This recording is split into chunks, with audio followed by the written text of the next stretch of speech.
ವೇದಿಕೆ ಏನೇನಿದು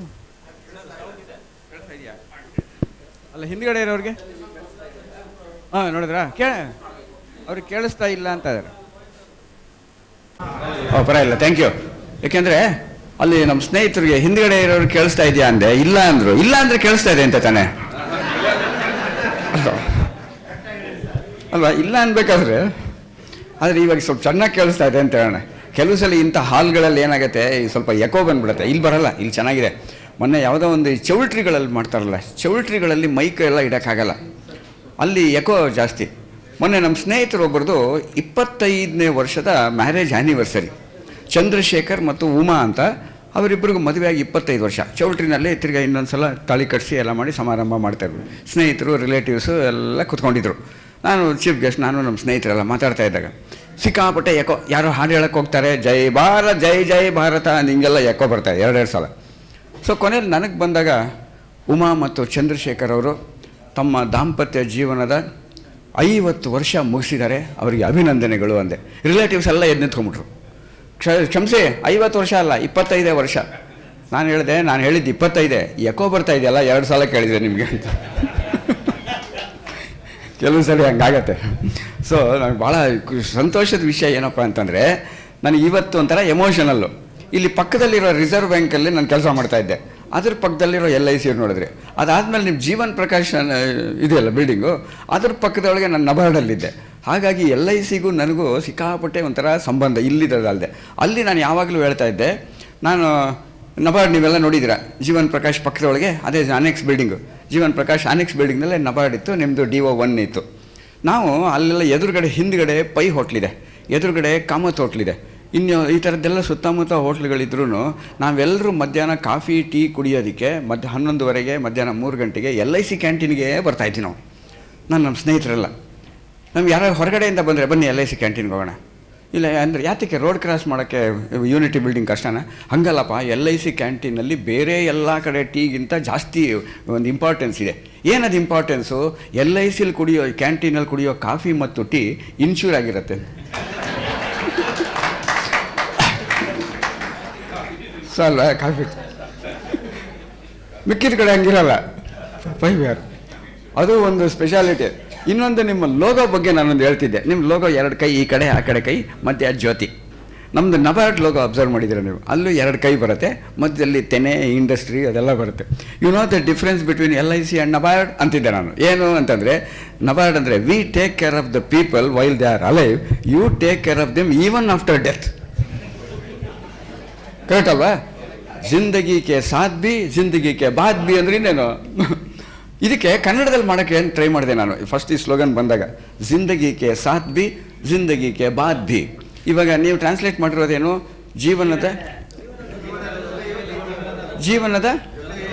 ಜೀವನದ ಜೊತೆಯಲ್ಲೂ ಜೀವನದ ನಂತರವೂ ಅಂತಿದೆ. ನಾನು ಕೆಲವು ಕಡೆ ನೋಡಿದ್ದೀನಿ, ನಾನು ಅದನ್ನ ಸ್ವಲ್ಪ ಇಂಪ್ರೂವ್ ಮಾಡಿದೆ. ನಿಮ್ಗೆ ಏನು ಅನ್ಸುತ್ತೆ ನೋಡಿ, ಜೀವನದ ಜೊತೆಯಲ್ಲಿ ಜೀವನದ ಆಚೆಯಲ್ಲೂ ಅಲ್ವಾ?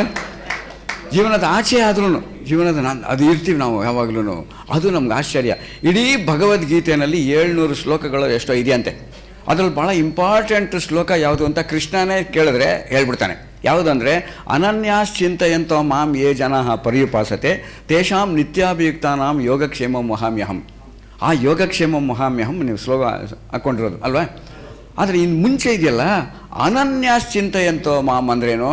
ಅನನ್ಯ, ಬೇರೆ ಯಾರನ್ನಲ್ಲೂ ಡಿಪೆಂಡ್ ಆಗಿದೆ, ಬೇರೆ ಯಾರನ್ನೂ ನಂಬದೆ ನನ್ನನ್ನೇ ಯಾರು ನಂಬ್ತಾರೋ. ಅಂದರೆ ನಾವು ಜನಕ್ಕೆ ಪಾಲಿಸಿ ಹೋಲ್ಡರ್ಸ್ಗೆ ಬೇರೆ ಯಾವ ಇನ್ಶೂರೆನ್ಸ್ ಕಂಪನಿನೂ ನಂಬದೆ ಮಾಂ ಯೇ ಜನಾಃ ಪರ್ಯುಪಾಸತೆ, ಬೇರೆ ಯಾವುದು ICI ಪ್ರುಡೆನ್ಷಿಯಲ್, SBI ಇದೆಲ್ಲ ಬಜಾಜ್ ಇನ್ಶೂರೆನ್ಸು ಇದು ಯಾವುದು ಅಲ್ಲದೆ ಅನನ್ಯ ಚಿಂತಯಂತೋ ಮಾಂ ಯೇ ಜನಾಃ ಅಂದರೆ ನಮ್ಮ LIC ಅವ್ರು ಯಾತಕ್ಕೆ ಹಿಂಗೆ ಮಾಡ್ತಿರೋ, ತೇಷಾಂ ನಿತ್ಯಾಭಿಯುಕ್ತಾನಾಂ ಯೋಗಕ್ಷೇಮ ವಹಾಮ್ಯಹಂ.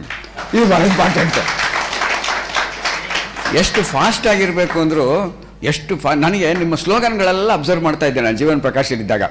ಆವಾಗ ಇದು ನಿಮ್ಮ ಸ್ಲೋಗನ್ಗಳೆಲ್ಲ ಭಾಳ ಚೆನ್ನಾಗಿತ್ತು. ಒಂದು ನಿಮ್ಮಲ್ಲಿ ಇದೆಯಲ್ಲ ಒಂದು ಬ್ರ್ಯಾಂಚು, ಅದಕ್ಕೆ ಬ್ರ್ಯಾಂಚ್ಗೆ ಹೆಸರು ಏನು ಹೇಳ್ತಾರೆ, stone building, CA branch. CA ಬ್ರ್ಯಾಂಚಲ್ಲಿ ಒಂದು ಅದ್ರ ಮೇಲ್ಗಡೆ ಒಂದು ಸ್ಲೋಗನಲ್ಲಿ ಏನೇನೋ ಬರ್ತಾ ಇದೆ. ನಂಗೆ ಸಿಕ್ಕಾಪಟ್ಟೆ ಇಷ್ಟ ಆಗಿದ್ದು, ಲೈಫ್ಗೆ ಜನರಲಿ ಹೇಳೋದೇನೋ honesty is the best policy ಅಂತ ಪ್ರಪಂಚದಲ್ಲೆಲ್ಲ ಹೇಳ್ತಾರೆ. ನಿಮ್ದೊಂದು ಸ್ಲೋಗನ್ ಎಷ್ಟು ಚೆನ್ನಾಗಿತ್ತು ಗೊತ್ತಾ, honestly insurance is the best policy ಅಂತ. ಭಾಳ ಹಿಂದೆ ಒಂದು 10 ವರ್ಷದ ಹಿಂದೆನೇ ಇತ್ತದು. Honestly insurance is the best policy. ಭಾಳ ಫೆಂಟಾಸ್ಟಿಕ್, ಖುಷಿ ಆಗ್ತಾ ಇರೋದು ನನಗೆ. ಹಾಗೆ ಜನಗಳ ಹತ್ತಿರ ಇರೋದೆ ನಾನು ಇವಾಗ ಯೋಚನೆ ಮಾಡ್ತಾ ಬಂದೆ. ಮೊನ್ನೆ ಹೋದ ತಿಂಗಳು ನಾನು ಬನಶಂಕರಿಗೆ ಹೋಗಿದ್ದೆ. ಬನಶಂಕರಿ ಅಂದರೆ ಈ ಬನಶಂಕರಿ ಅಲ್ಲ, ಬಾದಾಮಿ ಬನಶಂಕರಿ, ಈ ಬಾಗಲಕೋಟೆ. ಅಲ್ಲಿ ನಮ್ಮ ಸ್ನೇಹಿತರೊಬ್ಬರು ಚೀಫ್ ಮ್ಯಾನೇಜರ್ ಇದ್ದಾರೆ, ಶಾನ್ ಬೋಗ್ ಅಂತ. ನೀವೆಲ್ಲ ಯಾರು ಗೊತ್ತಿರ್ಬೋದು, ಹೌದಾ? ಶಾನ್ ಬೋಗ್ ಅಂತ ಚೀಫ್ ಮ್ಯಾನೇಜರ್ ಅಲ್ಲಿ, ಈಗ ಬಾದಾಮಿನಲ್ಲಿ. ಅವರಿಗೆ ನಾನು ಇನ್ಯಾವುದೋ ನಬಾರ್ಡ್ ಕೆಲಸಕ್ಕೆ ಹೋಗಿದ್ದೆ. ಅವರಿಗೆ ಗೊತ್ತಾಯಿತು. ಇಮ್ಮಿಡಿಯೇಟಾಗಿ ಒಂದು 30-45 ಜನ ಏಜೆಂಟ್ಗಳನ್ನೆಲ್ಲ ಸೇರಿಸಿ ಒಂದು ಟ್ರೈನಿಂಗ್ ಪ್ರೋಗ್ರಾಮ್ ಅರೇಂಜ್ ಮಾಡಿಬಿಟ್ರು ಶಾನ್ ಬೋಗ್ ಅವರು. ಆವಾಗ ನಾನು ಸುಮ್ಮನೆ ಒಂದು 2-3 ಥಾಟ್ಸ್ ಅವ್ರ ಹತ್ರ ಶೇರ್ ಮಾಡಿಕೊಂಡೆ. ನಿಮ್ಮ ಹತ್ರ ಅದನ್ನು ರಿಪೀಟ್ ಮಾಡಿಬಿಡ್ತೀನಿ. ಅಲ್ಲಿ ಇನ್ಶೂರೆನ್ಸ್ ಮಾತಾಡ್ತಾ ಇದ್ದಾಗ ಮಧ್ಯ ಟೀ ಬ್ರೇಕ್ ಅಂದ್ರೆ ಯಾರೋ ಮಧ್ಯ ಮಾತಾಡ್ತಾ ಟೀ ಬ್ರೇಕು. ಎಲ್ಲರೂ ಏಜೆಂಟ್ಸ್ ಎಲ್ಲ 40-50 ಜನ ಎಲ್ಲ ಬಂದರು. ಬಾದಾಮಿ ಇದು ಬಾಗಲಕೋಟೆ, ಬಾದಾಮಿ ಐಹೊಳೆ ಪಟ್ಟದಕಲ್ಲು. ಟೀ ಬ್ರೇಕ್ ಕುಡಿತಾ ಇದ್ದಾಗ ಎಲ್ಲರೂ ಕಾಫಿ ಕುಡಿದ್ರು. ಸರ್ ನಿಮಗೇನು ಟೀನೋ ಕಾಫಿನೋ? ನಾನು ಕರ್ಕೊಂಬಂದರು ಡೆವಲಪ್ಮೆಂಟ್ ಆಫೀಸರ್ ಒಬ್ಬರು, ಫತೇಪುರ್ ಅಂತ ಡೆವಲಪ್ಮೆಂಟ್ ಆಫೀಸರ್. ಅವ್ರ ಹತ್ರ ಹಿಂಗೆ ಬಂದಾಗ ಅವ್ರು ಎಲ್ರಿಗೂ ಕೊಡಿಸ್ಬಿಟ್ಟು ಅವ್ರು ಮಾತ್ರ ಏನು ಕುಡಿತಾ ಇರಲಿಲ್ಲ. ಯಾಕೆ ನೀವು ಡೆವಲಪ್ಮೆಂಟ್ ಆಫೀಸರಾಗಿ ನೀವೇ ಕುಡಿದಿದ್ರೆ ಹೆಂಗೆ ಸರ್? ನಿಮ್ಮ ಏಜೆಂಟ್ಸು ಡೆವಲಪ್ಮೆಂಟ್ ಆಫೀಸರ್ ಏನು ಕುಡಿತಾರೋ ಏಜೆಂಟ್ಸು ಅದನ್ನೇ ಕುಡಿಯೋದು, ಹಂಗೇನದು. ಹಂಗಂದಾಗ ನೀವೇನು ಕುಡಿಯೋಲ್ಲ ಅಂದರೆ ಏಜೆಂಟ್ಸು ಹಂಗೆ ಫಾಲೋ ಮಾಡಿಬಿಡ್ತಾರೆ ಅಂದೆ. ಹಾಗೆ ಇಲ್ಲ ಆದರೂ ಕಂಪನಿ ಕೊಡೋಕ್ಕೆ ಏನಾರು ತೊಗೊಳ್ಳಿ ಅಂದೆ. ಕಂಪನಿ ಕೊಡೋಕ್ಕೆ ನೋಡಪ್ಪ ನನಗೆ ಕಾಫಿನೂ ಬೇಡ ಟೀನೂ ಬೇಡ, ಬರೀ ಹಾಲು ಕೊಡು ಅಂತ ಕೇಳಿದ್ರು ಕ್ಯಾಂಟೀನ್ ನನಗೆ. ಬರೀ ಹಾಲು ಕೊಡು. ನಾನು ಹೇಳಿದೆ ಈ ಊರಲ್ಲಿ ಬರೀ ಹಾಲು ಸಿಗಲ್ಲ, ಬಾದಾಮಿ ಹಾಲೇ ಸಿಗೋದು. ಯಾವ ಊರಿದು? ಬಾದಾಮಿ. ಹಿಂಗೆ ವಾಪಸ್ ಬಂದು ಕೂತ್ಕೊಂಡಾಗ ಕೆಲವು ವಿಷಯಗಳು ಚರ್ಚೆ ಆಯಿತು. ಈಗ ಈ ಏಜೆಂಟ್ಸ್ ಮೊನ್ನೆ ಇವಾಗಲೂ ನಾವು ಚಂದ್ರಶೇಖರ್ ಅವ್ರನ್ನ ಕೇಳ್ತಿದ್ದೆ. ಜನರಲಿ ನಾನು ಹೇಳ್ತಿರೋದು all over India, LIC of India ತೊಗೊಳ್ಳಿ, ಕರ್ನಾಟಕ ಅದೆಲ್ಲ ಅಷ್ಟೇ ಅಲ್ಲದೆ ಜನರಲಿ ಗಂಡಸರು ಏಜೆಂಟ್ಸ್ ಜಾಸ್ತಿ ಇರ್ತಾರೋ ಹೆಂಗಸರು ಜಾಸ್ತಿ ಇರ್ತಾರೋ ಅಂತ ಸುಮ್ಮನೆ ಕೇಳಿದೆ. ಅಲ್ಲೂ ಕೇಳಿದೆ, ಜನರಲಿ ಗಂಡಸರೇ ಜಾಸ್ತಿ ಇರ್ತಾರೆ ಅಂತ ಹೇಳಿದ್ರು. ಎಷ್ಟು ಪರ್ಸೆಂಟೇಜು? 70-30 ಜನರಲಿ ಇರೋದು ಇದು ಎಂಟೈರ್ LIC ಆಫ್ ಇಂಡಿಯಾದಲ್ಲಿರೋದು. ಯಾಕೆ ಅಂತ ಹೇಳ್ತೀರಾ ಅಂತ ಕೇಳಿದೆ. ಯಾಕೆ ಅಂತ ಹೇಳ್ಬೋದಾ ನೀವು? Number 1 practical problem. ಯಾವುದೋ ಟೈಮ್ನಲ್ಲಿ ಕಸ್ಟಮರ್ನ ಮೀಟ್ ಮಾಡಬೇಕು, ಸಿಕ್ಕಾಬಿಟ್ಟೆ ವೆಹಿಕಲಲ್ಲಿ ಓಡಾಡಬೇಕು. ಬೆಂಗಳೂರು ಅಂತ ಜಾಗದಲ್ಲಿ ಬರೀ ಕಷ್ಟ. ರಿಪೀಟೆಡ್ಲಿ ಹೋಗಿ ಅವನ್ನ ಫಾಲೋ ಅಪ್ ಮಾಡ್ತಾ ಇರಬೇಕು. ಆಮೇಲೆ ಕೆಲವು ಸಲ ಎಲ್ಲ ಸಂಕೋಚ ಎಲ್ಲ ಬಿಟ್ಟು ಹಿಂಗೆ ಹೇಳಬೇಕು. ಸೊ ಅವಾಗೆಲ್ಲ ತೊಂದರೆ ಆಗುತ್ತೆ. ಕೆಲವು ಸಲ ತಿರುಗಾಡ್ತಾ ಇರೋದು ಒಂದು ಪ್ರಾಬ್ಲಮ್ ಪ್ರಾಕ್ಟಿಕಲ್. ಮನೇಲಿ ಅಂದರೆ ಗಂಡ ಹೊರಗಡೆ ಹೋದಾಗ ಅವರು ಮಿಕ್ಕಿದ್ದನ್ನೆಲ್ಲ ಸಪೋರ್ಟ್ ಮಾಡ್ತಾರೆ. ಫಾರ್ ಎಕ್ಸಾಂಪಲ್ ಅಪ್ಲಿಕೇಶನ್ ಫಿಲಪ್ ಮಾಡ್ಕೊಳ್ಳೋದು, ಚೆಕ್ ಬರ್ಕೊಳ್ಳೋದು, ಇದು ಓಕೆ, ಅದನ್ನು ನಾನು ನೋಡಿದ್ದೀನಿ. ಹೌದು, ಕರೆಕ್ಟ್.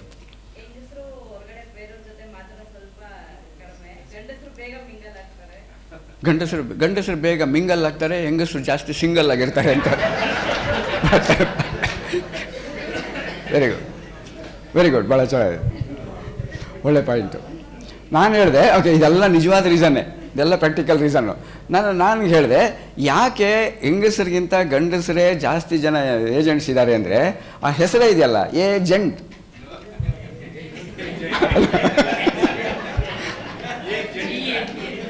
ಅಲ್ಲೇ ಇದೆಯಲ್ಲ ಹೆಸರು ಅಲ್ವಾ? ಸೊ ಎಲ್ಲೋ ಒಂದು ಕಡೆ ಮೀನಿಂಗ್ ಇದೆಯಂತೆ. ನನಗೆ ಈ ಪದಗಳನ್ನೆಲ್ಲ ಸ್ವಲ್ಪ ಹಿಡ್ಕೊಂಡು ಅದ್ರ ಒಳಗಡೆ ಇರುವಂಥದ್ದು. ಈ ಹತ್ತಿ ಎಲ್ಲ ತೆಗೆದಾಕಿದ್ರೆ ಬೀಜ ಸಿಗುತ್ತಲ್ಲ, ಮೇಲೆ ನೋಡಿದ್ರೆ ಬೆಳ್ಳಿಗಿರುತ್ತೆ, ಮೆತ್ತಿಗಿರುತ್ತೆ, ಆದರೆ ಒಳಗಡೆ ಇರುವಂಥದ್ದು ಕಪ್ಪಗಿರುತ್ತೆ, ಬಟ್ ಗಟ್ಟಿಯಾಗಿರುತ್ತೆ. ಇದನ್ನು ಹುಡುಕಬೇಕು ಅಂತ ಯೋಚನೆ ಮಾಡ್ತಾ ಇದ್ದೆ ಎಲ್ಲ ಯಾವುದೇ ವಿಷಯ ತೊಗೊಂಡಾಗ. ಇದು ಅಲ್ಲಿ ಬಂದಾಗ ಇನ್ನೊಂದು ವಿಷಯ ಚರ್ಚೆ ಆಯ್ತಲ್ಲಿ. ಕರ್ನಾಟಕ, ಎಸ್ಪೆಷಲಿ ಕರ್ನಾಟಕಕ್ಕೂ LICಗೂ ಭಾಳ ಹತ್ತಿರ ಸಂಬಂಧ. ಯಾಕೆ? ಅದು 1956, ನಿಮ್ಮದು 1956. 60 ವರ್ಷ ಆಗಿರೋ ನಿಮಗೆಲ್ಲರಿಗೂ 60ನೇ ವರ್ಷದ ಶುಭಾಶಯಗಳು. ಏನು ಮೇಡಮ್ 60 ವರ್ಷ ಆಗಿದೆ ಅಂದರೆ ಚಪ್ಪಾಳೆ ಹೊಡಿತಾ ಇದ್ದೀರಾ? 60 ವರ್ಷ ಅಂದರೆ ಈ ಏಜೆಂಟ್ LIC ನಮಗೆಲ್ಲ ಅನ್ನೋದೇ ಭಾಳ ಖುಷಿ. ಆದರೂ ನಮಗೆಲ್ಲ ಅನ್ನೋದೇ ಒಂದು ಖುಷಿ ಅನ್ನೋದಕ್ಕೆ ಇವಾಗ ಸುಮ್ಮನೆ ಗಮನಿಸ್ತಾ ಇದ್ದೆ. ನಿಮ್ಮೆಲ್ಲರದ್ದು ಏಜ್ ಎಷ್ಟಿರ್ಬೋದು ಎಕ್ಸ್ಪೀರಿಯೆನ್ಸು ಅಂತ ಆವಾಗಿಂದ ಕೂತ್ಕೊಂಡಾಗ. ಗಂಡಸರಿಗೆಲ್ಲ ಸುಮಾರು 40ರಿಂದ 45 ಇದೆ, ಹೆಂಗಸರಿಗೆಲ್ಲ 16 ವರ್ಷ ಇರ್ಬೋದು. ಸಾರಿ, ಜಾಸ್ತಿ ಹೇಳಿದರೆ ತಪ್ಪು ತಿಳ್ಕೊಬೇಡಿ. ತುಂಬ ಏನು ಸರ್? ಆದ್ದರಿಂದ ಅಷ್ಟೇ ಕಡಿಮೆಗೆ ಏಜೆನ್ಸಿ ಕೊಡದೇ ಇರೋದ್ರಿಂದ 16 ಅಂತ ಹೇಳಿದೆ ಹೊರತು ನಿಜವಾಗಲೂ ನೀವು. ಸೊ ಇದು ಚರ್ಚೆ ಮಾಡ್ತಾ ಇದ್ದಾಗ ಅಲ್ಲಿ ಏನು ಬಂತು, ಇನ್ನೊಂದು ಕನ್ನಡ ಪದದ ಬಂತು. ಅಲ್ಲಿಗೆ ನಾನು ಮೀಟಿಂಗ್ ಹೋಗ್ತಾಯಿದ್ದೀನಿ. ಈ ಕೆಲವು ಹಳ್ಳಿಗಳಲ್ಲಿ ಗ್ರಾಮ ಪಂಚಾಯಿತಿ ಹಿಂದೆನೋ, ಆಂಜನೇಯನ ಗುಡಿ ಹಿಂದೆನೋ, ಇನ್ಯಾವುದೋ ಮಸೀದಿನಲ್ಲೋ, ಸ್ಮಶಾನದಲ್ಲೋ ಕೆಲವು ಸಲ ಅಗದ್ರೆ, ನೆಲ ಅಗದ್ರೆ ಇದು ಸಿಗತ್ತಂತೆ. ಏನು ಸಿಗತ್ತೆ ಸರ್? ಮೂಳೆ ಅಲ್ಲ, ಸ್ಮಶಾನದಲ್ಲಿ ಬಿಟ್ಬಿಡಿ. ಅಲ್ಲ, ಗ್ರಾಮ ಪಂಚಾಯತಿಯಿಂದ ಬರೀ ಸ್ಮಶಾನದೇ ತೊಗೊಂಬಿಡೋದು ಬೇಡ. ಆಂಜನೇಯ ಅದೇ ಬೇಕಾಯ್ತು. ನಿಧಿ ಸಿಗತ್ತೆ, ನಿಧಿ ಸಿಗತ್ತೆ. ಅದರೊಳಗೆ ಏನು ಒಡವೆ, ವಸ್ತ್ರ, ಚಿನ್ನ, ಬೆಳ್ಳಿ 500, 1000 ಇವಾಗಲೂ ಸಿಗ್ತಾ ಇದೆ. ಇನ್ನು ಮೊದಲೆಲ್ಲ ಜನರಲಿ, ಇವಾಗೆಲ್ಲ ಹೊಸದು ಅಡಿಷನ್ ಇದು 500,000 ಈ ಹೊಸ ಅಡಿಷನ್ನು. ಬಟ್ ಜನರಲಿ ನಿಧಿನಲ್ಲಿ ಸಿಗುವಂಥದ್ದು ಚಿನ್ನ, ಬೆಳ್ಳಿ, ಒಡವೆ, ವಸ್ತ್ರ, ಡಾಕ್ಯುಮೆಂಟ್ಗಳು ಇದೆಲ್ಲ ಸಿಗುತ್ತೆ. ಈ ನಿಧಿನ ಕಾಪಾಡುವಂಥ ವಾಚ್ಮನ್ ಯಾರು ಗೊತ್ತಾ? ಸರ್ಪ, ಹಾವು. ಜನರಲಿ ಈ ಹಾವಿಗೆ 2 ಗುಣಗಳಿದೆ ಮೇಡಮ್. ಈ ನಿಧಿನ ಕಾಪಾಡ್ತಾ ಇರುತ್ತೆ. ಇದುವರೆಗೂ ಪ್ರಪಂಚದಲ್ಲಿ ಯಾವ ಹಾವು ಕೂಡ ಒಂದು ಉಂಗುರ, ಒಂದು ಮೂಗುಬಟ್ಟು, ಒಂದು ಓಲೆ, ಒಂದು ಬಳೆ, ಒಂದು ಚೈನು ತೊಗೊಂಡಿಲ್ಲ ಅಲ್ವಾ? ತೊಗೊಂಡಿಲ್ಲ ಇದುವರೆಗೂ. ಆದರೂ ಕಾಪಾಡ್ತಾ ಇರೋದು ಅಷ್ಟೇ ಕೆಲಸ ಅದು. ಅಂದರೆ ಆ ನಿಧಿನ ಕಾಪಾಡತ್ತೆ, ಸ್ವಂತಕ್ಕೆ ಉಪಯೋಗಿಸ್ಕೊಳ್ಳಲ್ಲ. ಒಂದು ಗುಣನ ಆಯಿತಾ. ಎರಡನೇದು, ಹಾವು ಹತ್ರ ಹೋಗಿ, ಅಲೋ ಮಿಸ್ಟರ್ ನಾಗರಾಜ್ ಅಂದರೆ ನಾಗರಾಜ್, ನಿಮಗಂತೂ ಒಡವೆ, ವಸ್ತ್ರ ಇದೆಲ್ಲ ಬೇಡವಲ್ಲ, ನಾನೊಂದು ಉಂಗುರ ತೊಗೊಳ್ಳ ಅಂತ ಹಿಂಗೆ ಅನ್ನಕ್ಕೆ ಹೋದರೆ ಫಟ್ ಅಂತ ಹೊಡೆಯತ್ತೆ ಅಲ್ವಾ? ಇದು ಎರಡನೇ ಗುಣ. ಒಂದು, ಸ್ವಂತಕ್ಕೆ ಉಪಯೋಗಿಸ್ಕೊಳ್ಳಲ್ಲ ಆ ನಿಧಿನ. ಎರಡನೇದು, ಬೇರೆಯವರು ದುರುಪಯೋಗ ಮಾಡ್ಕೊಳ್ಳೋಕೆ ಬಿಡಲ್ಲ. 2 ಗುಣಗಳು ತಾನೆ. ಅದು ನಿಧಿ, ಇದು ಪ್ರತಿನಿಧಿ. ಅದಕ್ಕೆ ಏಜೆಂಟ್ಗಳಿಗೆಲ್ಲ ಪ್ರತಿನಿಧಿ ಅನ್ನೋದು ಅಲ್ವಾ? ಜೀವನದಲ್ಲಿ ಪ್ರತಿನಿಧಿ ಅಂತಾರೆ. ನಮ್ಮ ಜೀವನನೇ ಒಂದು ನಿಧಿ, ಆ ಜೀವನನೇ ಒಂದು ನಿಧಿ. ಇದನ್ನು ಕಾಪಾಡುವಂಥವ್ರು ಸ್ವಂತಕ್ಕೆ ಉಪಯೋಗಿಸ್ಕೊಳ್ಳಲ್ಲ. ನಮಗೇನು ಅಲ್ಲ, ಕಮಿಷನ್ ಬೇರೆ ವಿಷಯ. ಕಮಿಷನ್ನು, ಚೇರ್ಮನ್ಸ್ ಕ್ಲಬ್ಬು, ಅವಾರ್ಡು ಅದೆಲ್ಲ ಅದು ಬೇರೆ ವಿಷಯ. ಯಾಕೆಂದರೆ ಅದು ನಾವು part of work. It's what we expect, V deserve. ನಾವು ಕೆಲಸ ಮಾಡಿದ್ದೀವಿ, ಹಗಲು ರಾತ್ರಿ ಬಿಸಿಲು ಮಳೆ ಚಳಿನಲ್ಲಿ ಓಡಾಡಿದ್ದೀವಿ, ಅದು ವಿ ಡಿಸರ್ವ್, ಅದು ಬೇರೆ ವಿಷಯ. ಅಂದರೆ ಆ ನಿಧಿನ ಸ್ವಂತಕ್ಕೆ ಉಪಯೋಗಿಸ್ಕೊಳ್ಳಲ್ಲ. ಫಾರ್ ಎಕ್ಸಾಂಪಲ್, ಸ್ವಂತಕ್ಕೆ ಉಪಯೋಗಿಸ್ಕೊಳ್ಳಲ್ಲ ಅಂದ್ರೇನು? ಈಗ ಒಂದು ಪಾಲಿಸಿ ಮೆಚ್ಯೂರ್ ಆಗಿ ಅವನಿಗೊಂದು 5 ಲಕ್ಷ ಬರುತ್ತೆ. ಆ 5 ಲಕ್ಷದಲ್ಲಿ ನನಗೆ 10% ಕೊಡು ಅಂತ ಕೇಳಲ್ಲ ಅಂತ ಪಾಲಿಸಿ ಹೋಲ್ಡರ್ನ. ಅದನ್ನು ಸ್ವಂತಕ್ಕೆ ಉಪಯೋಗಿಸ್ಕೊಳ್ಳಿ. ಬೇರೆಯವ್ರನ್ನ ದುರುಪಯೋಗ ಮಾಡ್ಕೊಳ್ಳೋಕ್ಕೂ ಬಿಡಲ್ಲ, ಬೇರೆಯವ್ರು ಯಾರೂ ಫಾಲ್ಸ್ ಇದಲ್ಲ. ಸೊ ಇದು ಆ ಪ್ರತಿನಿಧಿ ಅನ್ನೋ ವರ್ಡಲ್ಲಿ ನಂಗೆ ಭಾಳ ಇಷ್ಟವಾದ ಪದ ಅದು. ಏಜೆಂಟ್ ಅನ್ನೋದಕ್ಕೆ ಸುಮಾರು ವರ್ಷಗಳ ಚರ್ಚೆ ಆಯಿತು ನಿಮ್ಮಲ್ಲಿ ಯಾರೋ ಒಂದು ಕಡೆ. ಏಜೆಂಟ್ ಅನ್ನೋಕ್ಕೆ ಏನು ಅನ್ಬೇಕು, ಪ್ರತಿನಿಧಿ ಅನ್ನೋದು ರೈಟ್ ವರ್ಡು. ಬಟ್ ನಾನೇ ಇನ್ನೊಂದು ಕೊಟ್ಟಿದ್ದೆ. ಪ್ರತಿನಿಧಿ ಅನ್ನೋದಕ್ಕೆ ಕೆಲಸ ಏನು ಅಂತ ನೋಡಿದ್ರೆ ಇದು ಡೆಸಿಗ್ನೇಷನ್ ಆಯಿತು. ಆ್ಯಕ್ಚುಲಿ ಪ್ರತಿನಿಧಿ ಅಂದ್ರೇನು ಮೇಡಮ್? ಈ ಕಡೆ ಜನಗಳಿರ್ತಾರೆ, ಜನಗಳು, ಈ ಕಡೆ LIC ಇರುತ್ತೆ ಅಲ್ವಾ? ಇವರಿಗೆ ಅವರು ಇವ್ರನ್ನ ಮೀಟ್ ಮಾಡೋಕ್ಕಾಗಲ್ಲ, ಮೀಟ್ ಮಾಡಿಲ್ಲ. ಮೀಟ್ ಮಾಡದೇ ಇರುವಾಗ ನೀವೇನು ಮಾಡ್ತೀರಾ? ಇಲ್ಲಿರೋ ಪಾಲಿಸಿಗಳನ್ನೆಲ್ಲ ತೊಗೊಂಡು ಇವರಿಗೆ ಅವೇರ್ನೆಸ್ ಕ್ರಿಯೇಟ್ ಮಾಡಿ ಈ ಥರ ಇದೆ ಅಂತ ಅವ್ರನ್ನ ತೊಗೊಂಬಂದು ಕೊಡ್ತೀರಾ. ಅಂದರೆ ಏಜೆಂಟ್ಗಳ ಮೇಯ್ನ್ ಡ್ಯೂಟಿ ಏನು ಅಂದರೆ ಮಾರ್ಗದರ್ಶನ ಮಾಡೋದು ಜೀವನದಲ್ಲಿ. ಆದ್ದರಿಂದ ಮಾರ್ಗದರ್ಶನ ತೊಗೊಳ್ಳೋಣ. ಯಾಕೆ ಅಂದರೆ ಯಾಕೆಂದರೆ ಬೇರೆ ಪದ ಇದೆ ಅದಕ್ಕೋಸ್ಕರ. ಇಂಗ್ಲೀಷ್ ಆಯಿತು, ಕನ್ನಡದಲ್ಲಿ ನಾನು ಹೇಳ್ತಿರೋದು. ಇಂಗ್ಲೀಷ್ ಆಯಿತು, ನಾನು ಹೇಳ್ತಿರೋದು ಕನ್ನಡದಲ್ಲಿ ಮಾರ್ಗದರ್ಶನ ಮಾಡ್ತಾರೆ. ನೋಡಿ, ಈ ಪಾಲಿಸಿ ತೊಗೊಂಡ್ರೆ ನಿನಗೆ ಈ ಥರ ಕಟ್ಟಬೇಕಾಗತ್ತೆ ಪ್ರೀಮಿಯಮ್, ಈ ಥರ ಪಾಲಿಸಿ ತೊಗೊಂಡ್ರೆ ನಿಮಗೆ education loan, marriage loan, retirement, planning, pension, after death, etcetera. ಸತ್ಮೇಲೆ ಇಷ್ಟು ಬರುತ್ತೆ, ಸತ್ಮೇಲೆ ಅವ್ರಿಗೆ ಇಷ್ಟು ಬರುತ್ತೆ. ಸೊ ಹಿಂಗೆಲ್ಲ ಮೊನ್ನೆ ಒಬ್ಬರು ಕಮ್ಯುನಿಕೇಷನ್ ಅಂತ ಒಂದು ಸಲ ಮಾಡ್ತಾಯಿದ್ರೆ, ಫಸ್ಟ್ ಹೋಗಿ ಒಂದು ವಿಮೆನ್ಸ್ ಆಂಟ್ರಪ್ರಿನರ್ಶಿಪ್ ಡೆವಲಪ್ಮೆಂಟ್ ಪ್ರೋಗ್ರಾಮ್ ಅಂತ ಎಲ್ಲ ನಡೀತಾ ಇದೆ. ಎಲ್ಲ ಚಿಕ್ಕ ಹುಡುಗಿಯರು. ಈಗ ನಮ್ಮ ಸ್ನೇಹಿತರಾದ ಸೋಮಶೇಖರ್ ಅಂತ ಒಬ್ಬರು LIC ಅವರು ನಿಮ್ಮ ಹತ್ರ ಕೆಲವು ವಿಚಾರಗಳನ್ನ ಹಂಚ್ಕೊಳ್ತಾರೆ ಅಂತ ಅನೌನ್ಸ್ ಮಾಡೋಕ್ಕೆ ಹೇಳಿದ್ರು. ನೋಡಿ ಮೇಡಮ್, ನೀವೆಲ್ಲ ಇದ್ದೀರಾ, ನಿಮಗೆ ಮದುವೆ ಆಗಿ ಎಷ್ಟು ವರ್ಷ ಆಯಿತು? ನಿಮ್ಮ ಹೆಸರೇನು? ಉಷಾ ಅಂತ ಸರ್. ಇವ್ರು ಕೇಳಿದ್ರು, ನಿಮಗೆ ಮದುವೆ ಆಗಿ ಎಷ್ಟು ವರ್ಷ ಆಯಿತು? ಇನ್ನು 2 ಇಯರ್ಸ್ ಆಯಿತು. ಈಗ ನೋಡಿ, ಅಕಸ್ಮಾತ್ ಸಡನ್ನಾಗಿ ಏನಾದ್ರು ಹೆಚ್ಚು ಕಡಿಮೆಯಾಗಿ ನಿಮ್ಮ ಗಂಡ ಸತ್ತೋದ್ರು ಅಂತ ಇಟ್ಕೊಳ್ಳಿ, ಹಂಗಂದ್ರೆ ಹೆಂಗಾಗತ್ತೆ ಅಲ್ವಾ? ಆ ಥರ ಹೇಳಿದ ತಕ್ಷಣ ಅವರು ಉಷಾ ಭಾಳ ಹುಷಾರಾಗ್ಬಿಟ್ರು. ಈ ಸೋಮಶೇಖರ್ ಆಗ್ಬಿಟ್ರು, ಶೇಕ್ ಆಗ್ಬಿಟ್ಟು. ಇದನ್ನು ಆಮೇಲೆ ಬರ್ತೀನಿ, ಅದು ಹೆಂಗೆ ಹೇಳಬೇಕು ಅಂತ. ಸೊ ಮಾರ್ಗದರ್ಶನ ಅನ್ನೋದು ಭಾಳ ಇಂಪಾರ್ಟೆಂಟು. ಇಲ್ಲಿ ಯಾವ್ಯಾವ ರೀತಿ ನಾವು ಜೀವನದಲ್ಲಿ ಮಾರ್ಗದರ್ಶನ, ಅದಕ್ಕೆ ಯಾವ್ಯಾವ ರೀತಿ ಫೆಸಿಲಿಟಿ ಸಿಗುತ್ತೆ ಅಂತ ಮಾರ್ಗದರ್ಶನ ಮಾಡ್ತೀವಿ. ಬಟ್ ಜನರಲಿ ಮಾರ್ಗದರ್ಶನ ಮಾಡೋರಿಗೂ ನಮಗೂ ವ್ಯತ್ಯಾಸ ಇದೆ. ಜನರಲಿ ಮಾರ್ಗದರ್ಶನ ಮಾಡೋರೇನು? ಇಲ್ಲಿಂದ ಮೆಜೆಸ್ಟಿಕ್ ಹೆಂಗೆ ಹೋಗಬೇಕು, ನೀವು ಹಿಂಗೆ ಹೋಗಿ ಮೆಜೆಸ್ಟಿಕ್ ಈ ಕಡೆ ಹೋಗಿ ಅಲ್ಲಿ ಬಸ್ ಸಿಗುತ್ತೆ, ಹಿಂಗೆ ಹೋಗಿ. ಇಲ್ಲಿಂದ MG ರೋಡ್ಗೆ ಹೆಂಗೆ ಹೋಗಿ ಈ ಕಡೆ, ಅವರು ಮಾರ್ಗದರ್ಶನನೇ. ಬಟ್ ನಾವು ಮಾರ್ಗದರ್ಶನ ಮಾಡ್ತಾ ಇರೋದು ಯಾವುದು? ಜೀವನ ಜೊತೆ ಮತ್ತು ಜೀವನದ ನಂತರ ತಾನೇ. ಜೀವನದ ಆಚೆಗೂ ಮಾರ್ಗದರ್ಶನ ಮಾಡ್ತೀವಿ. ಅಂದರೆ ಸ್ಪೆಷಲಾಗಿ ನಾವು ಮಾರ್ಗದರ್ಶನ ಮಾಡೋದೆಲ್ಲ ಇನ್ಶೂರೆನ್ಸ್ಗೆ ಸಂಬಂಧಪಟ್ಟಿದ್ದು. ಇನ್ಶೂರೆನ್ಸ್ ಕನ್ನಡದಲ್ಲಿ ವಿಮೆ ಅಂತ, ವಿಮಾ ಯೋಜನಾ, ಜೀವನ್ ಭೀಮಾನಗರ್. ನಂದೊಂದು ಅದ್ರ ಬಗ್ಗೆ ಒಂದು ಅಬ್ಜೆಕ್ಷನ್ ಇದೆ. ಭೀಮಾನಗರ ಅಂತಾರೆ, ಜೀವನ್ ಭೀಮಾನಗರ ಅಲ್ಲ, ಅದು ಜೀವನ್ ಭೀಮಾನಗರ ಅಲ್ವಾ? ಆ ಕಡೆ ಹೋದಾಗೆಲ್ಲ ನಾನು ಹೇಳ್ತಾ ಇರ್ತೀನಿ, ಭೀಮಾ ಯಾಕೆ ಬಂದ ಅದರೊಳಗೆ? ಜೀವನ್ ಭೀಮಾನಗರ ಅಂತಾರೆ. ಜೀವನ್ ಭೀಮಾ ಅನ್ನೋದೇ ಲೈಫ್ ಇನ್ಶೂರೆನ್ಸ್ ಅನ್ನೋದು ಹೆಸರಿಟ್ಟಿರೋದು, ಹಿಂದಿ ವರ್ಡು. ಹಿಂದಿ ವರ್ಡ್ ಜೀವನ್ ವಿಮಾ ನಗರ. ಸೊ ಆ ವಿಮಾ ಬಗ್ಗೆ ಮಾರ್ಗದರ್ಶನ ಮಾಡೋರಿಂದ ವಿಮಾ ಮಾರ್ಗದರ್ಶಿ ಒಂದು ಹೊಸ ವರ್ಡ್ ಏನಂತೀರಾ ಮೇಡಮ್? ಅಥವಾ ಇನ್ನೂ ಚಿಕ್ಕದಾಗಿ ಹೇಳಬೇಕು ಅಂದರೆ ವಿಮಾರ್ಗದರ್ಶಿ. ವಿಮಾರ್ಗದರ್ಶಿ ಅಂದರೆ ಮಾರ್ಗದರ್ಶಿ. ಸೊ ಮಾರ್ಗದರ್ಶನ ಮಾತ್ರ ನಾವು ಮಾಡ್ತೀವಿ ಹೊರತು ಅವನ್ನ ಪೂರ್ತಿ ಕರ್ಕೊಂಡು ಹೋಗೋಕ್ಕಾಗಲ್ಲ. ಒಂದ್ಸಲಿ ಕರ್ಕೊಂಬಂದರೆ ಇದು ನಾನು ಯೋಚನೆ ಮಾಡ್ತಾಯಿದ್ದೆ, ಆಶ್ಚರ್ಯಕರ ಒಂದು ಸುದ್ದಿ. ಇದನ್ನ ಇಟ್ಕೊಂಡು ಇವತ್ತು ಒಂದು ಅರ್ಧ ಗಂಟೆ ನಮ್ಮ ಸ್ನೇಹಿತರಾಗಲೇ ಭಾಳ ಇನ್ನೇನೋ ಡಿಸ್ಕಸ್ ಮಾಡಬೇಕು ಅಂದರು, ಟೈಮ್ ಇಲ್ಲ ಅಂತ ಹೇಳಿದ್ರು. ನಮ್ಮ ಸಮಸ್ಯೆಗಳನ್ನೆಲ್ಲ ಚರ್ಚೆ ಮಾಡಬೇಕು ಅಂದರು. ಆ್ಯನ್ಯುವಲ್ ಜನರಲ್ ಬಾಡಿ ಮೀಟಿಂಗ್ ಆದ್ದರಿಂದ ಸೊ ನಾನು ಜಾಸ್ತಿ ಟೈಮ್ ತೊಗೊಳ್ಳಲ್ಲ, ಕೇವಲ ನನ್ನ ಭಾಷಣನ 2 ನಿಮಿಷದಲ್ಲಿ ನಾನು ಮುಗಿಸ್ಬಿಡ್ತೀನಿ. ಆದರೆ ಅದಕ್ಕೆ ಮುಂಚೆ ಒಂದು ಅರ್ಧ ಗಂಟೆ ಕೆಲವು ವಿಷಯಗಳು ನಿಮ್ಮ ಹತ್ರ ಹೇಳಬೇಕು. So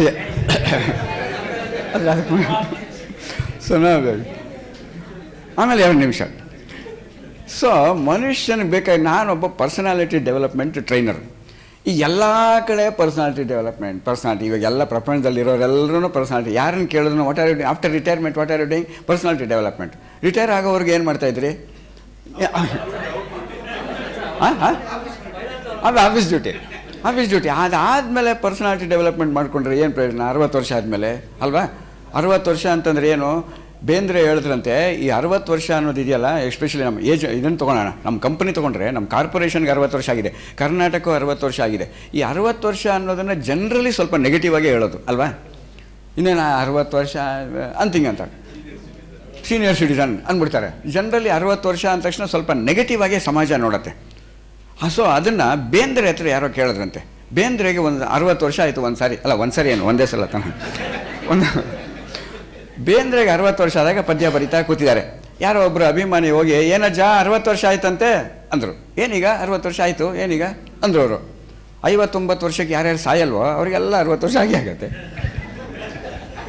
natural ತಾನದು. ಅದಕ್ಕೆ ಅಲ್ಲ ಸರ್ ನಾನು ಹೇಳಿದ್ದು ಹಂಗಲ್ಲ, ಮತ್ತು ಇನ್ನಂಗೆ ಆಯ್ತಲ್ಲ, ಇನ್ನು 60 ವರ್ಷ ಇನ್ನೇನು ಅರಳು ಮರಳು, ಇಲ್ಲಿ ಬರುತ್ತೆ ಪ್ರಾಬ್ಲಮ್, ನೆಗೆಟಿವ್. ಇದು ನೆಗೆಟಿವ್, ಅರಳು ಮರಳು ಬಿಟ್ಬಿಡಿ, ಅವನಿಗೆ ಗೋಧಿ ಬಣ್ಣ ಸಾಧಾರಣ ಮೈಕಟ್ಟು ಅಂತಲೇ ಶುರು ಎಲ್ಲ ಅರಳು ಮರಳು ಮರ್ತೋಗ್ಬಿಡ್ತಾ ಇರ್ತಾನೆ. ಮರೆತು ಬರುತ್ತೆ ಅಂತ ಬೇರೆ ಇವ್ರಿಗೆ ಒಳ್ಳೆ ಜ್ಞಾಪಕ ಶಕ್ತಿ ಇರುತ್ತೆ. ಜನಗಳು ನಿಮ್ಗೆ 60 ವರ್ಷ ಆಯಿತು ಅಂತೇಳಿ ಅವ್ರಿಗೆ ಬಿಟ್ಬಿಡಿ, ಅವ್ರಿಗೆ ಹೇಳ್ಬೇಡಿ ಮರ್ತುಬಿಡಿ, ನನ್ನ ಫೋನ್ ನಂಬರ್ ಬರ್ಕೊಳ್ಳಿ ಅಂತಾರೆ. ಇಲ್ಲ ಪರವಾಗಿಲ್ಲ ಹೇಳಿ, ಇಲ್ಲ ನಿಮ್ಗೆ 60 ವರ್ಷ ಆಯ್ತು ನೀವು ಬರ್ಕೊಳ್ಳಿ, ಅದು ಮರ್ತೋಗತ್ತೆ ಅವ್ರಿಗೆ. ಬೇಕಂತ ಜನಗಳು ಮರೆಸೋದು. ಈ ಥರ ಒಬ್ರಿಗೆ ಹೇಳಿ ಸೈಕಾಲಜಿ ಆಗಿ ನಿಜವಾಗ್ಲೂ ಮರುವು ಬಂದ್ಬಿಡ್ತಂತೆ, ಆಲ್ಜಿಮರ್ಸ್ ಡಿಸೀಸ್ ಬಂದ್ಬಿಡ್ತಂತೆ. ಸೈಕ್ಯಾಟ್ರಿಸ್ಟ್ ಹತ್ರ ಹೋದ್ನಂತೆ ಮೇಡಮ್, ಡಾಕ್ಟರ್ CR ಚಂದ್ರಶೇಖರ್ ಹತ್ರ. ಸರ್ ನಮಸ್ಕಾರ, ಬನ್ನಿ, ಏನು ಸಮಾಚಾರ? ನನಗೆ ಭಾಳ ಮೆಮರಿ ಟೆಸ್ಟ್ನಲ್ಲೆಲ್ಲ ಪ್ರೈಸ್ ಬಂದಿತ್ತು ನಾನು ಕಾಲೇಜ್ನಲ್ಲಿ ಹೈಸ್ಕೂಲ್ನಲ್ಲಿ ಓದ್ತಾ ಇದ್ದಾಗ. ಈಗೀಗ ಯಾಕೋ ನನಗೆ ಮರುವು ಬಂದ್ಬಿಟ್ಟಿದೆ. ಇವಾಗ ಹೇಳಿದ್ದು ಇನ್ನೊಂದು ಕ್ಷಣದಲ್ಲಿ ಮರ್ತೋಗುತ್ತೆ, ಆ ಥರ ಪ್ರಾಬ್ಲಮ್ ಆಗಿದೆ ಡಾಕ್ಟ್ರು. I C. ಯಾವಾಗಿಂದ ನಿಮಗೆ ಈ ತೊಂದರೆ? ಯಾವ ತೊಂದರೆ? ಅಲ್ಲ ಹೋಯ್ತು ಮರ್ತೈತಲ್ಲ ನಮಗೆ. ಸೊ ಯಾವ ತೊಂದರೆ ಅಂತ ಡಾಕ್ಟ್ರಿಗೆ ಕೇಳ್ತಾನಲ್ಲ ಅವನು. ಇದು ಜನರಲ್ಲಿ ಹಂಗೆ ಅಂದ್ಕೊಳ್ತಾ ಇದ್ದೀವಿ ಅಲ್ಲ ಇದು. ಹಾಗಾಗಿ ಇವಾಗ 60 ವರ್ಷ ಆದ್ರೂ ಕರ್ನಾಟಕ LIC ಆಫ್ ಇಂಡಿಯಾ ಮತ್ತು ಕರ್ನಾಟಕ ಇದೆರಡು 60 ವರ್ಷ ಆದ್ದರಿಂದ ನಾವು ನೆಗೆಟಿವ್ ಆಗಿ ಯೋಚನೆ ಮಾಡಿದೆ, ಪಾಸಿಟಿವ್ ಆಗಿ ಯೋಚನೆ ಮಾಡಬೇಕು ಅನ್ನೋಕ್ಕೆ ಇಷ್ಟೆಲ್ಲ ಪೀಠಿಕೆ ನಂದು. ಕರ್ನಾಟಕಕ್ಕೂ ಅಪ್ಲೈ ಆಗುತ್ತೆ, LICಗೂ ಅಪ್ಲೈ ಆಗುತ್ತೆ. ಸೊ ಹೆಂಗೆ ಅಪ್ಲೈ ಆಗ್ತಾ ಇರುವಾಗ ಬೇಂದ್ರೆ ಇದಕ್ಕೆ ಒಂದು ಸೊಲ್ಯೂಷನ್ ಕೊಟ್ಟಿದ್ದಾರೆ. ಏನು ಹೇಳಿದೆ ನೀನು ಅಂದ್ರಂತೆ. ಆಯ್ತಲ್ಲ 60 ವರ್ಷ ಇನ್ನೇನು ಅರಳು ಮರಳು ಅಂತ ತಾನೇ ಅಂದಿದ್ದ ಮನುಷ್ಯ. ಬೇಂದ್ರೆ ಹೇಳ್ತಾರೆ ಅದಕ್ಕೆ ಉತ್ತರ, ತಮ್ಮ 60 ವರ್ಷ ಅಂದರೆ ಅರಳು ಮರಳು ಅಲ್ಲೋ, ಮರಳಿ ಅರಳು ಅಂತ. ಎಷ್ಟು ಚೆನ್ನಾಗಿ ನೋಡಿ ಅಲ್ವಾ, ಮೀನಿಂಗ್ ನೋಡಿ ಎಷ್ಟು ಚೆನ್ನಾಗಿ.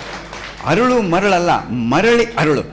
ಹೊಸ ಅದನ್ನು ಸ್ಕೀಮ್ಗಳು ಯೋಚನೆ ಮಾಡೋದು, ಹೊಸ ಭಾಷೆ ಬೆಳೆಸೋಕ್ಕೆ ಹಿಂಗೆಲ್ಲ ಯೋಚನೆ ಮಾಡೋದು. ಕನ್ನಡ ರಾಜ್ಯೋತ್ಸವಕ್ಕೆ ನನಗೆ ಈ ಸಲ ಎಲ್ಲಿ ಕರೆದಿದ್ರು ಗೊತ್ತಾ? ಚಂಡೀಗಢಕ್ಕೆ ಕರೆದುಬಿಟ್ಟಿದ್ರು. ಚಂಡೀಗಢ ಪಂಜಾಬ್ನಲ್ಲಿ ಕನ್ನಡ ರಾಜ್ಯೋತ್ಸವ 20ನೇ ತಾರೀಕು ಆಯಿತು. ಇವತ್ತು 26 ಜಸ್ಟ್ 20ನೇ ತಾರೀಕು. ಅಲ್ಲೇನಾಯಿತು, ಚಂಡೀಗಢಲ್ಲಿ ಕೂತಿದ್ದೆ. ಅಲ್ಲಿ ಭಾಳ ನಿಜವಾಗ್ಲೂ ಕನ್ನಡಿಗರೆಲ್ಲ ಒಂದು ಕಾವೇರಿ ಥರ ಒಂದು ಹುಡುಗಿ ನಿಲ್ಲಿಸ್ಬಿಟ್ಟಿದ್ರು ಹಿಂಗೆ ಇಟ್ಕೊಂಡು. ಈ ಕಡೆ ಜಯಲಲಿತಾ, ಈ ಕಡೆ ಸಿದ್ದರಾಮಯ್ಯನ ವೇಷ ಹಾಕ್ಬಿಟ್ಟು ಕೊಂಡು ಜಗಳ ಆಡ್ತಾಯಿದ್ರು. ನೀರನ್ನ ಒಂಥರ ಸ್ಕಿಟ್ ಮಾಡಿದ್ರು, ಭಾಳ ಚೆನ್ನಾಗಿತ್ತು. ನಮಗೆ ಬೇಕು, ನಮಗೆ ಇಲ್ಲ ನೀರು, ನಮಗೆ ಇಲ್ಲ ಅಂತ ಹಿಂಗೆಲ್ಲ ಕೊಡ್ತಾಯಿದ್ರು. ಸೊ ಆವಾಗ ನಾನು ಹೀಗೆ ಹೇಳ್ತಾ ಇದ್ದಾಗ, ಕನ್ನಡ ನಾಡಿನ ಜೀವನದಿ ಕಾವೇರಿ ಅಂತ ಒಂದು ಹಾಡೆಲ್ಲ ಹಾಕಿ ಗ್ರೂಪ್ ಡ್ಯಾನ್ಸ್ ಎಲ್ಲ ಮುಗಿದ ಮೇಲೆ ನನ್ನ ಭಾಷಣ. ಸುಮ್ಮನೆ ಮಹನೀಯರೇ ಮತ್ತು ಮಹಿಳೆಯರೇ, ನಿಮಗೆ ಚಂಡೀಗಢ ಕನ್ನಡಿಗರೇ, ನಿಮಗೆಲ್ಲ ಕನ್ನಡ ರಾಜ್ಯ ಶುಭಾಶಯಗಳು ಅಂತ ಹೇಳ್ಬೇಕು ತಾನೆ. ನಮ್ದು ಸ್ವಲ್ಪ ವಕ್ರ ದೃಷ್ಟಿ ನಂದು. ಈ ಜೀವನದಿ ಕಾವೇರಿ ಇದನ್ನು ನೋಡಿದ ಮೇಲೆ, ನಿಮ್ಮನ್ನೆಲ್ಲ ನೋಡಿದ ಮೇಲೆ ನನಗೇನು ಅನಿಸುತ್ತೆ ಅಂದರೆ, ಚಂಡಿ ಮತ್ತು ಚಾಮುಂಡಿ ಒಟ್ಟಿಗೆ ಸೇರಿಬಿಟ್ಟಿದ್ದೀರಾ ಅಂತ. ಚಂಡೀಗಢ ಚಾಮುಂಡಿ ಬೆಟ್ಟ. ಆದರೆ ಚಂಡಿ ಚಾಮುಂಡಿ ಸೌಮ್ಯವಾಗಿದ್ದಾಳೆ. ಇದು ನಾವು ನೋಡೋ ದೃಷ್ಟಿ ಚೇಂಜ್ ಆಗಬೇಕಂತೆ. ನಾವು ನೋಡೋ ದೃಷ್ಟಿ 60 ವರ್ಷ ಅಂದ ತಕ್ಷಣ ಬದಲು 60 ವರ್ಷ ಅಂದ ತಕ್ಷಣ ಹೊಸ ಹೊಸ ಪಾಲಿಸಿಗಳು. ಆವತ್ತು ಬಾದಾಮಿನಲ್ಲಿ ಡೆವಲಪ್ಮೆಂಟ್ ಆಫೀಸರ್ ಮತ್ತು ಚೀಫ್ ಮ್ಯಾನೇಜರ್ ಶಾನ್ಭೋಗ್ ಅಂತ ಇದ್ರು ಅಂತ ಹೇಳಿದ್ನಲ್ಲ, ಸರ್ ನೀವು ಯಾಕೆ ನಿಮ್ಮ ಹೆಡ್ ಆಫೀಸ್ನಲ್ಲೋ ಎಲ್ಲ ಸಜೆಸ್ಟ್ ಮಾಡಬಾರ್ದು, ಯಾಕೆ ಹೆಂಗಿದ್ರು ಸಜೆಷನ್ ಬಾಕ್ಸ್ ಅಂತ ಅಲ್ಲೂ ಇಟ್ಟಿದ್ದಾರೆ ಹೊರಗಡೆ. ಏನಂತಂದರೆ ನಿಮ್ಮ ಎಲ್ಲ ಪಾಲಿಸಿಗಳನ್ನು ಕಂಬೈನ್ ಮಾಡಿ 3 ಪಾಲಿಸಿ ಮಾಡಿಬಿಡಿ. ಸುಮ್ಮನೆ ನನ್ನ ಸಜೆಷನ್ನು, ಎಲ್ಲ ಪಾಲಿಸಿ ಕಂಬೈನ್ ಮಾಡಿ 3 ಅದು ಸೀಸನ್ಗೆ ರಿಲೇಟ್ ಆಗಿರಬೇಕು ಪಾಲಿಸಿ. ಈ ಬೇಸಿಗೆ ಕಾಲ, ಮಳೆಗಾಲ ಮತ್ತು ಚಳಿಗಾಲ, ಈ 3 ಸೀಸನ್ಗೆ ರೆಫರ್ ಆಗೋದು. ಬೇಸಿಗೆ ಕಾಲದಲ್ಲಿ ಯಾವುದೇ ಒಂದು ಡೇಟ್ ಕೊಟ್ಬಿಡೋದು. ಬೇಸಿಗೆ ಕಾಲ ಫೆಬ್ರವರಿ ಟು ಜೂನ್ ಎಷ್ಟೋ ತನಕ ಕೊಟ್ಬಿಡೋದು. ಆಮೇಲೆ July to September, October to December ಈ ಥರ ಕೊಟ್ಬಿಟ್ಟು ಆಯಾ ಪಾಲಿಸಿ ಯಾವಾಗ ಮಾಡ್ತಾರೋ irrespective of the date policy taken, maturity date common ಅಂತ ಒಂದು ಮಾಡಿಬಿಡಿ. ಅದೇ ಥರ ಮಳೆಗಾಲ, ಚಳಿಗಾಲ. ಯಾಕೆ ಇದನ್ನ ಬಗ್ಗೆ ಏನು ಹೇಳ್ತೀರಾ? ಆದರೆ ನನಗೆ ನಿಮ್ಮ ಇಷ್ಟ ಆಗೋದು ನಿಮ್ಮ LIC ಪಾಲಿಸಿಗಳಿಗೆ ಹೆಸರುಗಳು ಇಡ್ತಿರಲ್ಲ, ಜೀವನ್ ಅಕ್ಷಯ್, ಜೀವನ್ ಆನಂದ್, ಜೀವನ್ YMCA ಈ ಥರದ್ದೆಲ್ಲ. ಸೊ ಇದು ಜೀವನ್ YMCA ಇಲ್ಲ. ಸೊ ಇದು ನಂಗೆ ಭಾಳ ಇಷ್ಟ. ಅದು ಹೇಳಿದೆ. ಇಷ್ಟ ಅಂತ ಹೇಳಿದ್ರಲ್ಲ ಆಡಿಯನ್ಸಲ್ಲಿ ಯಾರೋ ಒಬ್ಬರು ಏಜೆಂಟು, ಇಷ್ಟ ನಮ್ಮ ಹೆಸರುಗಳು ಅಂತ ಹೇಳಿದ್ರಲ್ಲ, ಈ ಹೊಸ ಪಾಲಿಸಿ ನೀವೇನು ಸಜೆಸ್ಟ್ ಮಾಡ್ತಾ ಇದ್ರಲ್ಲ, ಬೇಸಿಗೆ ಕಾಲ, ಮಳೆಗಾಲ, ಚಳಿಗಾಲ, ಅದಕ್ಕೊಂದು ಹೆಸರು ಸಜೆಸ್ಟ್ ಮಾಡಿ ನೋಡೋಣ ಅಂದರು. ಸಜೆಸ್ಟ್ ಮಾಡಿದೆ ನಾನು ಅವತ್ತು. ಸಮ್ಮರು ಇದು ಬೇಸಿಗೆ ಕಾಲ ಇದಾಯ್ತಲ್ಲ, ಜೀವನ್ ಸಮ್ಮರ್ ಅಂತ ಬೇಸಿಗೆ ಕಾಲ. ಮಳೆಗಾಲಕ್ಕೆ ಜೀವನ್ ಶವರ್, ಚಳಿಗಾಲಕ್ಕೆ ಜೀವನ್ ಶಿವರ್ ಅಲ್ಲ, ಶಿವರ್ ನಡ್ಗೋದು, ಜೀವನ್ ಶವರ್ ಮಳೆ, ಜೀವನ್ ಇದು ಸಮ್ಮರ್ ಬೆವರು. ಆದರೆ ಯೋಚನೆ ಮಾಡಿ, ನಮ್ಮ ಜೀವನ ನಿಜವಾಗಲೂ ಇದೇ ಸೀಸನ್ನೇ. ನಮ್ಮ ಲೈಫ್ ಜೀವನನೇ ಬೇಸಿಗೆ, ಕಷ್ಟಪಟ್ಟು ದುಡಿಯೋದು, ಬೆವರು ಸುರಿಸಿ ದುಡಿಯೋದು. ಆದರೂ ಕೆಲವು ಸಲ ಫಲ ಸಿಗತ್ತೆ, ಕೆಲವು ಸಲ ಸಿಗಲ್ಲ. ಜೀವನ ಅನ್ನೋದು ಬೇಸಿಗೆ ಕಾಲ ಇದ್ದಂಗೆ, ಜೀವನ ಅನ್ನೋದು ಮಳೆಗಾಲ ಇದ್ದಂಗೆ. ಕಷ್ಟಗಳ ಸುರಿಮಳೆ ಬರ್ತಾ ಇರುತ್ತೆ, ಅದ್ರ ಜೊತೆಯಲ್ಲಿ ಹಿಂಗೆ ಹೋಗ್ತಾ ಇರಬೇಕು. ನನಗೆ ಆಶ್ಚರ್ಯ ಏನಪ್ಪ ಅಂದರೆ, ಪಾಪ ಸ್ಕೂಲೆಲ್ಲ ಬಿಗಿನಿಂಗ್ ಆಗುತ್ತಲ್ಲ, ಸ್ಕೂಲ್ ಹುಡುಗರು ಅದೆಲ್ಲ ಜನರಲಿ ಶುರು ಆಗೋದು ಜೂನ್ನಲ್ಲಿ, ಮಾರ್ಚ್ ಎಕ್ಸಾಮಿನೇಷನ್ ಮುಗಿದು ಸಮ್ಮರ್ ಹಾಲಿಡೇಸ್ ಬಂದು ಜೂನ್ನಲ್ಲಿ ಶುರು ಆಗುತ್ತೆ. ಜೂನ್ನಲ್ಲಿ ಹುಡುಗರು ಯೂನಿಫಾರ್ಮ್ ಹಾಕ್ಕೊಂಡು ಹಿಂದ್ಗಡೆ ನೆನೀತಾ ಇರುತ್ತೆ, ಛತ್ರಿ ಹಿಡ್ಕೊಂಡು ಹಂಗೆ ನೆಲ್ಕೊಂಡು ಅಂತ ಹಿಂಗೆ ಹೋಗ್ತಾ ಇರ್ತಾರೆ ಮಳೆಯಲ್ಲಿ. ಅದನ್ನು ನೋಡ್ಬಿಟ್ಟು ನಾನು ಈ ಸಲ ಹೇಳಿದೆ, ಮಳೆಯೇ ಮೊದಲ